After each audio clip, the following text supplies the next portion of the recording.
So I'm about to make a reference to someone that I'm not sure all of you know. So how many of you, by a show of hands, know the recording artist named Prince? Wow, we are really cool. Oh, this will make total sense then. So as the famous recording artist Prince used to sing in one of his songs, you have to imagine the organ music swelling. Dearly beloved, we are gathered here today to get through this thing called life. Electric word, life. It means forever, and that's a mighty long time, but I'm here to tell you there's something else. What a perfect beginning to a sermon, hey? It's also a really great song. It's so fun to dance to. I highly recommend you go home and play it and dance in your kitchen. But for today, it's going to serve as our entry point into a reflection on what this thing called life, this thing that we all share, is all about. And remember, Prince said, life is a mighty long time. How does the life we lead as individuals fit into the creation of which we are all a part? Which is one of the big questions to ask if we are serious about going deeper into spiritual things. Spiritual things, those beautiful but often unseen things that are so incredibly important if we want to live life fully. And so, dearly beloved, I would suggest that is why we are all here this morning. We're seeking to live our lives fully and well. We gather on a Sunday to be encouraged, supported, and at times challenged to think of how this thing called life actually works. To maybe catch a glimpse of the holy as it courses through our lives. Maybe get a hint on what we're supposed to do. Because honestly, sometimes it's hard to know what we're supposed to do and where it is that we are supposed to go. And we sometimes wonder how we might hold on when we encounter life events that break our hearts. So our faith is all about living life well in the here and the now. The Bible, which holds a lot of wisdom on this very topic, often uses the idea of a river as a metaphor for life. And in those ancient texts, a river is often a sign of a new beginning, or a sign of transformation, or the very source of life. We remember some of the stories. Jesus was baptized in the Jordan River. We remember that Jacob, the rascal, he crossed the Jabbok River after he wrestled with an angel all night.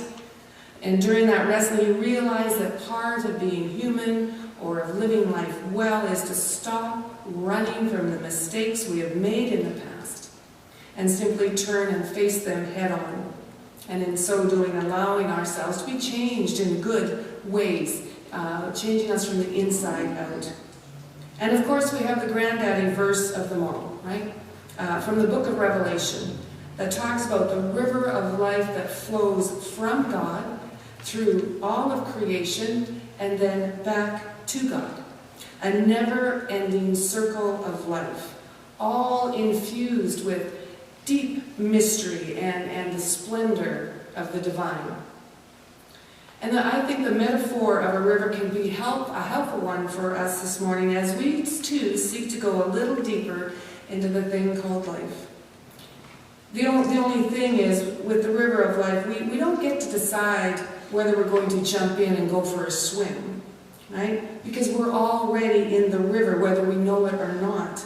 We're all in this river together simply because we are alive. It's that spark of life that puts us in the river.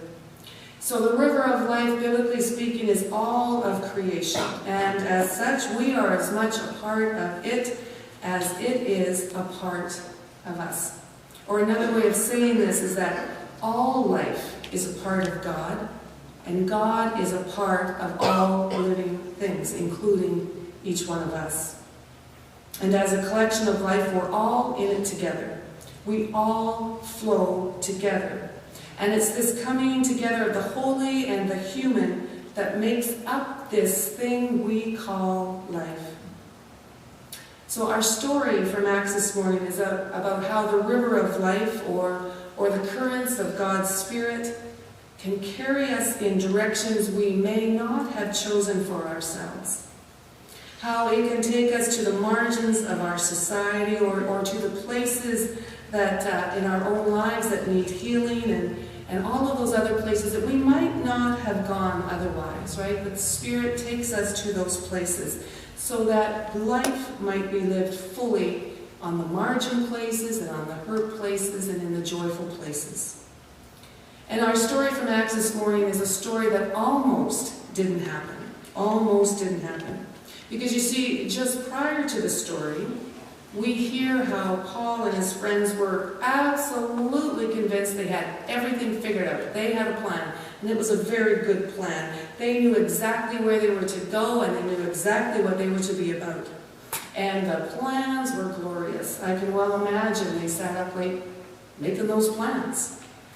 The only problem being, hardly one of those beautiful, glorious plans of theirs worked out. They had their travel plans canceled. Storms arose. Many people refused to listen to them. And they were run out of town more than once. And because of all of that failure and all of that frustration, many of Paul's friends decided, you know what? This just isn't working out. Better to quit. This spreading of the good news, this living the good news is just too difficult. Nothing is working. And so that's where our story begins this morning. It begins with Paul having a dream or a vision. And in that dream, he heard that he was to go to Philippi in Macedonia and help the people there. That wasn't on his radar, but that's where he was to go. That is where, beside a river, he met Lydia, a wealthy woman who risked everything by seeking to know more about the God that the Jews so faithfully worshipped. That is where the conversation between he and Lydia took place, where she heard the gospel message of love. You know, that message where there is no longer a distinction between people, that all are included in God's care and concern. No longer Jew, nor Greek, slave, nor free, woman or man, but all are one, as God is one, as the river of life is one. And so Lydia was baptized in that river, and as our story closes, we hear how she not only found the God that she had been seeking, but she came to understand that the God that she had been seeking had been not only seeking her too, but had actually always been with her. So Lydia found her place in this world and found her purpose for her life. She found the meaning. So Lydia and Paul learned that the flow of the river of life, the flow of God's Spirit, would carry them to where they were meant to be. And that's a life-filled place. Paul and Lydia in this story did their parts. Paul traveled to Philippi. Lydia was seeking God. They did their parts, and God did God's part. And that is the human and the holy coming together. And that's what actually forms the river that we call life. It's the holy and the human coming together. So we too, we know we all live in the river of life. The human and the holy flow in, through, and around each one of us all of the time. It's simply a part of being alive. Yet so often I think we wonder where God is in the world, and where is God in our lives, and where was God when that happened.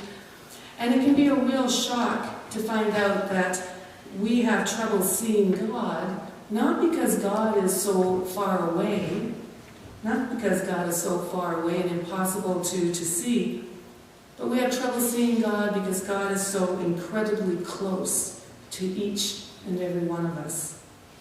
So when we lose sight of how close God actually is, when we find ourselves fighting the currents of that river, fighting the direction of where this thing called life is wanting to carry us to, we need to remember that God is involved.